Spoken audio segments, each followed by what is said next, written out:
Good morning students. हम हमारा lesson Bharat में राष्ट्रवाद कर रहे थे।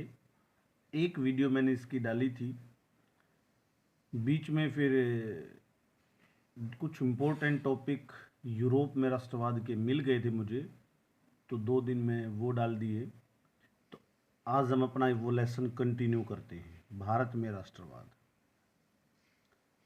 तो इसमें हमने राष्ट्रवाद शब्द की डेफिनेशन की थी कि राष्ट्रवाद क्या होता है, और गांधी जी के जीवन की राजनीतिक जीवन की शुरुआत भारत में किस प्रकार हुई वो हमने की थी। 1915 में वो दक्षिण अफ्रीका से वापस आए थे, फिर पूरे भारत का दौरा किया था और 2-3 सत्याग्रह किए उन्होंने। 1916 में बिहार के चंपारण में, 1917 में गुजरात के खेड़ा जिले में, और 1918 में सूती कपड़ा कारखाने के मजदूरों में अहमदाबाद में। ये और उसके बाद सत्याग्रह होता क्या है, ये सत्याग्रह की डेफिनेशन हमने की थी कि अभी सत्य का आग्रह, सत्य पर जोर होता है। और महात्मा गांधी कहते थे कि जो व्यक्ति सत्य पर है उसको किसी शारीरिक बल की जरूरत नहीं है, जो व्यक्ति असत्य पर है वो इतना मजबूत नहीं हो सकता जितना सत्य वाला हो सकता है। तो ये हमने किया था। आज हम उससे आगे करेंगे role act act. Role act act क्या था? ये जो गतिविधियां थी, महात्मा गांधी की गतिविधियां कहिए चाहे 3 साल में 3 जो है सत्याग्रह आंदोलन, जिससे वो पूरे देश में लोकप्रिय हो गए थे, एक बड़ा राजनीतिक कद उन्होंने पा लिया था। या और अन्य राजनीतिक गतिविधियां कांग्रेस की या दूसरे दलों की, इन गतिविधियों पर रोक लगाने के लिए अंग्रेजी सरकार ने एक एक्ट पास किया, रोलेट एक्ट। इसमें क्या था, इसको काला कानून भी उस समय पर कहा गया, क्योंकि राजनीतिक कैदियों को 2 साल तक बिना मुकदमा चलाए जेल में बंद रखने का अधिकार था।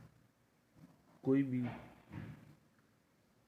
मतलब वैसे साधारणतः हमारे देश में आज जो प्रावधान है, किसी भी व्यक्ति को गिरफ्तार करके 24 घंटे के अंदर जज के सामने पेश करना होता है, अदरवाइज पुलिस 24 घंटे से ज़्यादा अपनी कस्टडी में नहीं रख सकती। लेकिन वहाँ पर राजनीतिक कैदियों को 2 साल तक रख सकते थे, यानी कि इसलिए उसको काला कानून कहा गया। तो उसकी प्रतिक्रिया होनी थी। उसका उद्देश्य था कि राजनीतिक दलों की गतिविधियां, खासकर कांग्रेस की, महात्मा गांधी की, उनको दबाना, रोकना। तो उसका विरोध होना लाजमी था। उसकी प्रतिक्रिया हुई, पूरे देश में हुई, और महात्मा गांधी ने नागरिक अवज्ञा आंदोलन का आह्वान किया। नागरिक अवज्ञा, ये आगे हम उनका आंदोलन सविनय अवज्ञा भी पढ़ेंगे, उसी का कुछ कुछ मिलता जुलता रूप था ये, यानी आज्ञा का उल्लंघन करना, नागरिक आज्ञा ना माने सरकार की। 6 अप्रैल को एक हड़ताल से इसकी शुरुआत होनी थी, लेकिन 10 अप्रैल को पुलिस ने अमृतसर में एक शांतिपूर्ण जुलूस पर गोली चला दी। मार्शल लॉ लागू कर दिया गया और जनरल डायर ने कमान संभाल ली। यानी 6 अप्रैल को इसकी एक शुरुआत हुई थी, एक हड़ताल से। महात्मा गांधी ने रोलेक्ट एक्ट का विरोध करने के लिए नागरिक अवज्ञा आंदोलन शुरू किया था, लेकिन 10 अप्रैल को ही शांतिपूर्ण जुलूस निकाल रहे लोगों पर गोलियां चला दी जनरल डायर ने। जनरल डायर जो थे, मार्शल लॉ लागू होने के बाद उन्होंने कमान संभाली थी। मार्शल लॉ क्या होता है? मार्शल लॉ ये होता है कि जब भी कोई, आज भी मार्शल लॉ है, ये नियम आज भी सरकार लागू कर देती है। जब फरवरी 1916 में 2016 में हमारे यहाँ हरियाणा में आंदोलन हुआ था, सरकार ने मार्शल लॉ तो नहीं लगाया था, लेकिन सेना बुला ली थी। उससे थोड़ा सा आगे होता है मार्शल लॉ। वो सेना बुलाई थी, उसके बाद भी सरकार से स्थिति यदि काबू में ना आए तो पूरी तरह सेना को सौंप दिया जाता, उसको मार्शल लॉ कहते हैं, भाई आप संभालो। तो मार्शल लॉ लागू हो गया था, जनरल डायर आ गया था, और उससे भी एक बड़ी घटना फिर 13 अप्रैल को हो गई।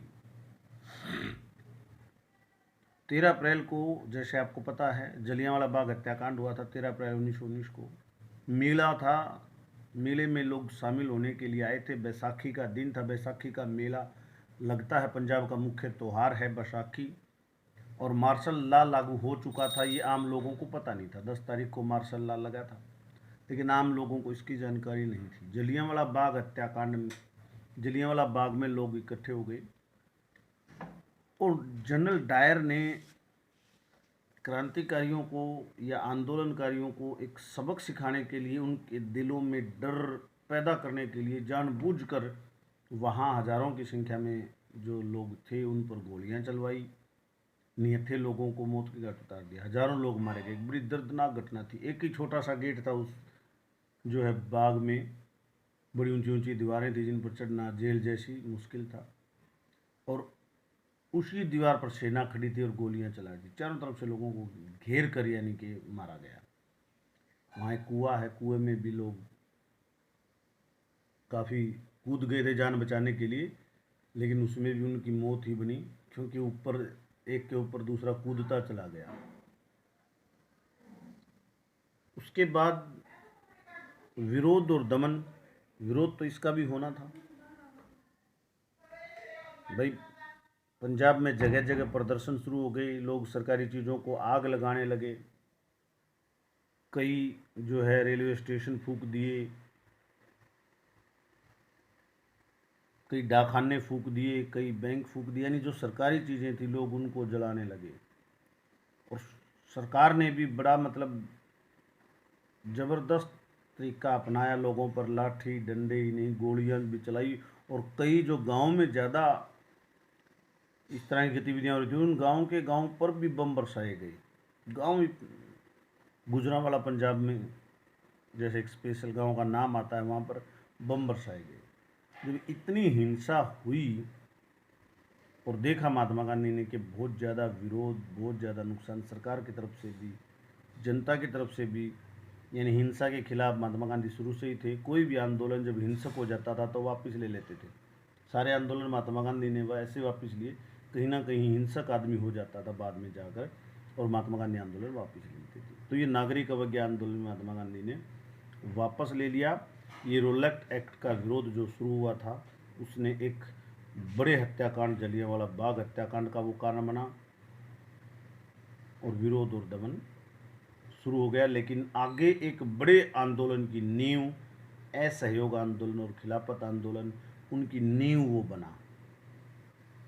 तो आगे हम कल खिलाफत और असहयोग आंदोलन के बारे में पढ़ेंगे। आज इतना ही, धन्यवाद।